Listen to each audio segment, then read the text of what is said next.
Bismillahirrahmanirrahim. Assalamualaikum warahmatullahi wabarakatuh.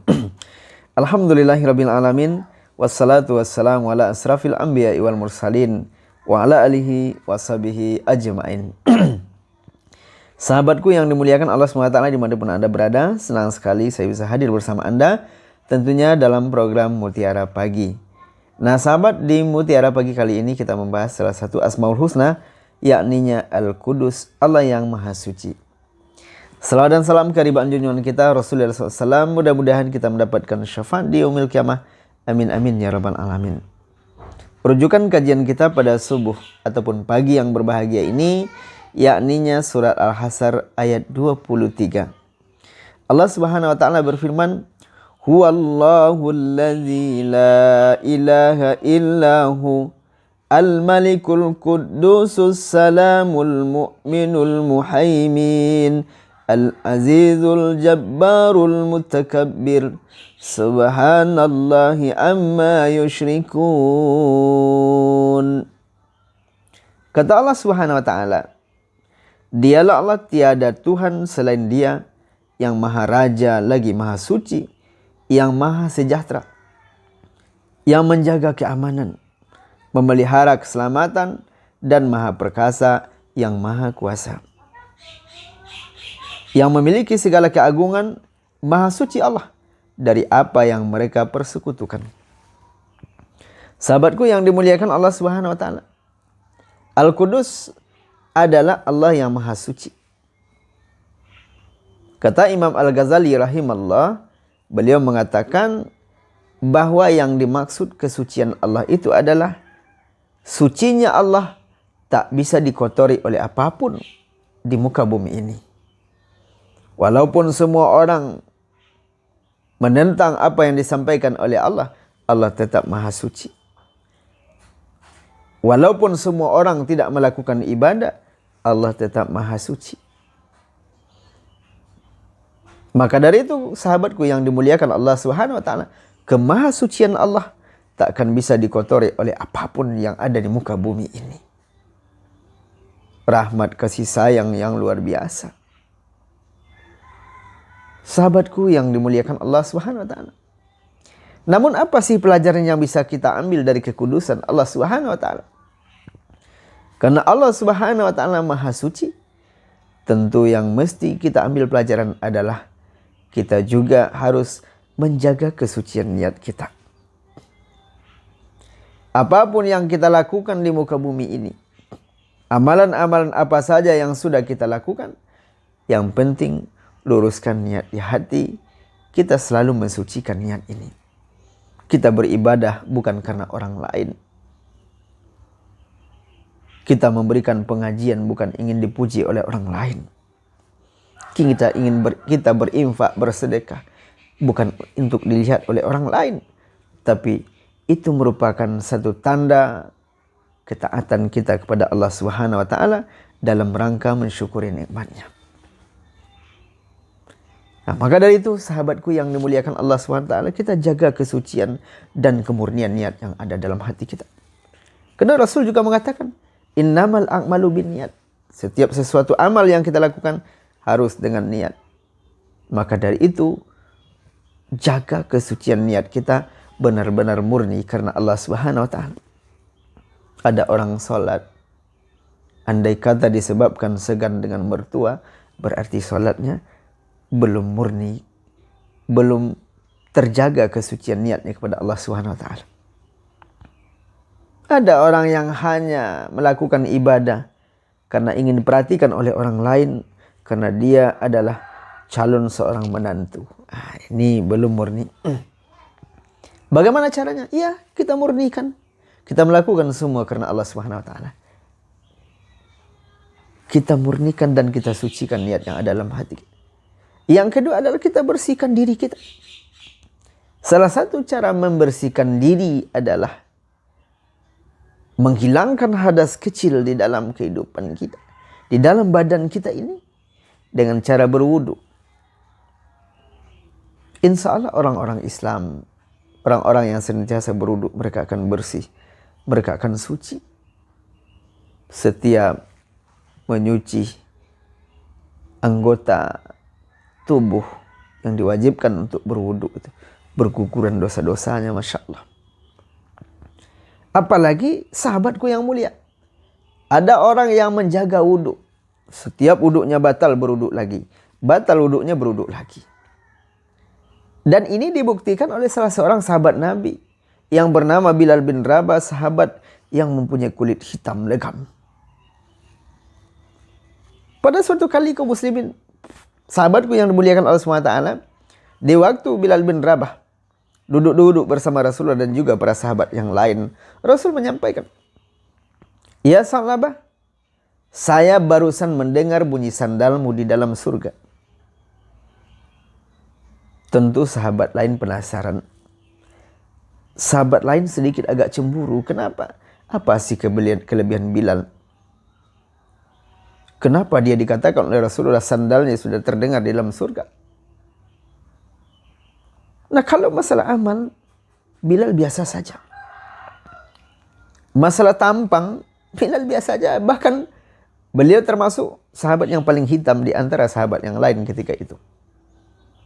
Kecuali Ibnu Mas'ud. Kalau Ibnu Mas'ud juga lebih hitam dari Bilal bin Rabah. Nah, kemudian sahabat bertanya kepada Rasulullah, "Ya Rasul, kenapa Bilal ini terdengar bunyi sandalnya dalam surga? Apa amalannya?" Rasulullah mengatakan, salah satu amalan Bilal bin Rabah adalah dia senantiasa menjaga wudunya. Batal wudunya, berwudu lagi. Batal wudunya, berwudu lagi. Nah, seandainya ini bisa kita jadikan sebuah tauladan dalam kehidupan, ini sangat bagus sekali. Baik kita di kantor, ya, ataupun di ladang, di pasar, di mana saja kita berada, kita senantiasa menjaga wudu. Makanya Rasul mengatakan, "Ittaqillah haitsuma kun." Bertakwa kepada Allah di mana saja kamu berada. Jadi sahabatku yang dimuliakan Allah SWT, kita jaga kebersihan dan kesucian niat yang ada dalam diri. Kemudian yang kedua adalah kita jaga kebersihan diri dengan cara senantiasa menjaga wudu. Dan termasuk menjaga pakaian. Apalagi hendak melakukan sholat, pastikan pakaian-pakaian terbaik. Pastikan pakaian-pakaian itu adalah pakaian yang bersih. Nah, kadang-kadang sahabatku yang mulia, ketika pergi kenduri, pesta, ke pasar, kemana-mana, dicari baju-baju yang terbaik. Tapi kadang-kadang karena urusan sholat, sebagian orang biasa saja. Ya sudah, cukuplah baju yang ada di badan saja. Tidak perlu kita cari yang bagus. Mestinya ini yang harus kita lakukan. Di waktu kita menjadi tamu Allah, di waktu kita berangkat ke masjid, berangkat ke musola, pilihkan pakaian yang terbaik, karena kita akan hadir di hadapan Allah Subhanahu wa taala. Sahabatku yang dimuliakan Allah Subhanahu wa taala, ini mesti kita perhatikan pakaian ini. Nah, karena kekusukan dalam salat ada kaitannya dengan pakaian. Andai kata pakaian tidak bersih, apapun ceritanya, tidak akan memperoleh yang namanya salat khusyuk apabila pakaian itu tidak bersih. Kita bersihkan, kita rapikan. Dan termasuk kita mesti menjaga kesucian lingkungan. Nampak sampah berserakan, kita ambil, kita masukkan ke dalam kotak sampah. Ini adalah salah satu turunan Al-Qudus. Tetapi yang banyak terjadi, sahabatku yang dimuliakan Allah SWT, orang membuang sampah sembarangan. Apalagi yang berbentuk plastik. Kadang-kadang di mobil, di waktu perjalanan, habis tabung aqua, airnya sudah habis, tabung aqua dilempar keluar. Ada bekas makanan yang berbahan plastik, setelah habis dibuang keluar. Ini adalah tidak menjaga kesucian lingkungan, berarti dia belum belajar dengan Al-Qudus. Ketika orang beriman dengan Al-Qudus, dia mesti akan jaga itu. Apalagi bahan yang berbentuk plastik, sahabatku yang mulia. Menurut penelitian, plastik ini akan hancur, akan lebur kembali menjadi tanah setelah 400 tahun kemudian. Ini menurut penelitian. Jadi maka dari itu jangan kita membuang sampah di sembarang tempat, kecuali sampah itu mungkin barangkali dia sampah yang akan habis, sebentar dia akan kembali dan menyatu dengan tanah, ataupun dimakan oleh binatang-binatang yang lain, seperti mungkin sisa makanan kita seperti gorengan. Itu tidak mengapa, tetapi itu juga tidak kita buang pada tempat yang bersih. Mungkin kita lempar keluar, bukan di jalannya tapi di seberang jalan. Sahabatku yang dimuliakan Allah SWT, berarti ini adalah Al-Qudus, Allah yang Maha Suci. Kita menjaga kesucian diri, kita jaga kesucian niat, dan juga kita jaga kesucian lingkungan. Masya Allah. Sahabatku yang dimuliakan Allah SWT. Kemudian yang ketiga adalah menjaga kesucian hati. Karena hati merupakan sebuah sentral, menjadi sebuah tolak ukur dalam kehidupan manusia. Apabila hati yang ada dalam diri ini baik, insya Allah semuanya akan baik. Apabila hati daging yang segumpal ini rusak, maka semua akan rusak. Inna fi jasadi mudghah, iza salahat salahal jasad, wa iza fasadat fasadal jasad, ala wahya qalb. Dalam diri manusia ada segumpal daging. Apabila daging ini baik, maka baik perilakunya. Apabila daging ini buruk, maka mencerminkan sebuah keburukan. Ala wahya qalb, itu yang dikatakan hati. Ini ada sebuah sentral. Mesti kita jaga kesucian hati itu. Kita maafkan kesalahan orang lain. Kita banyak berzikir kepada Allah, banyak-banyak beristighfar kepada Allah. Ini adalah salah satu cara untuk menyucikan hati ini. Karena hati terbagi tiga. Ada kolbun salim, ada kolbun marid, ada kolbun maid. Pertama, kolbun salim, hati yang bersih. Hati yang selamat, hati yang mudah diajak untuk kebaikan. Itu salim, selamat dia. Kedua adalah kolbun marid, hati yang sakit. Ketika sudah mulai jenuh beribadah, malas bersilaturahim, berat kaki dilangkahkan ke masjid, jarang membaca Al-Quranul Karim, lebih banyak membuka handphone, membaca koran dibandingkan Al-Quran, berarti hatinya sedang sakit, butuh perawatan. Yang terakhir adalah hati yang mati. Inilah hati cuman satu-satunya Allah yang bisa membuka kembali. Hati yang sudah mati, khatamallahu ala qulubihim. Jadi sahabatku yang dimuliakan Allah SWT, kita jaga kesucian hati yang ada dalam diri. Ini merupakan sebuah karunia Allah SWT. Kemudian yang keempat adalah menjaga kesucian pola pikir. Jangan cepat prasangka buruk pada orang lain. Jangan cepat-cepat mencap orang lain, menuduh orang lain melakukan sebuah kesalahan, ataupun menunjuk kesalahan orang lain. Karena sahabat, kita menunjuk biasa begini. Kita tunjuk orang lain, satu menjadi saksi, ini jempol, ini jadi saksi. Sementara yang tiga lagi mengarah ke kita, 1, 2, 3. Berarti secara tidak langsung kita menunjuk satu kesalahan orang lain.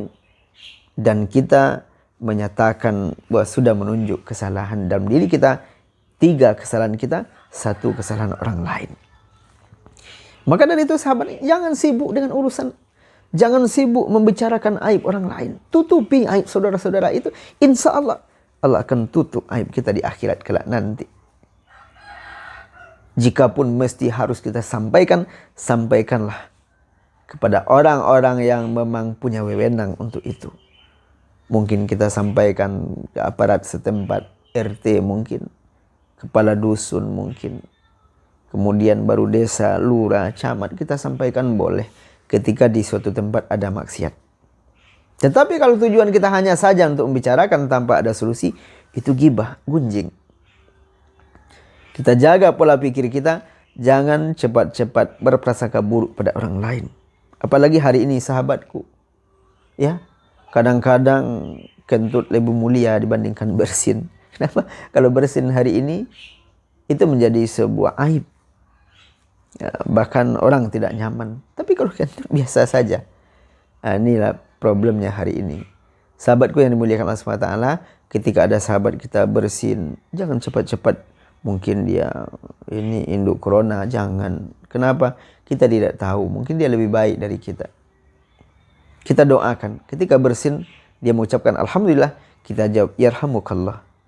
Kemudian dia yahdikumullah. Tapi sekarang tidak. Ketika ada orang bersin, yang lain tutup muka, dia menjarak. Dia jaga jarak iring. Hahaha. Nah, ini berarti konsep Islam belum masuk ketika melihat saudara kita bersin. Ketika dia mengucap alhamdulillah, virusnya keluar, kita ucapkan yarhamukallah. Semoga Allah merahmati.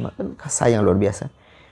Jadi sahabatku yang dimuliakan Allah SWT, semoga dengan kajian yang singkat ini ada manfaat yang bisa kita ambil. Semoga kita menjaga kesucian diri, kesucian hati, kesucian pakaian, kesucian lingkungan, dan kesucian segala sesuatu yang mesti kita sucikan. Demikian, assalamualaikum warahmatullahi wabarakatuh.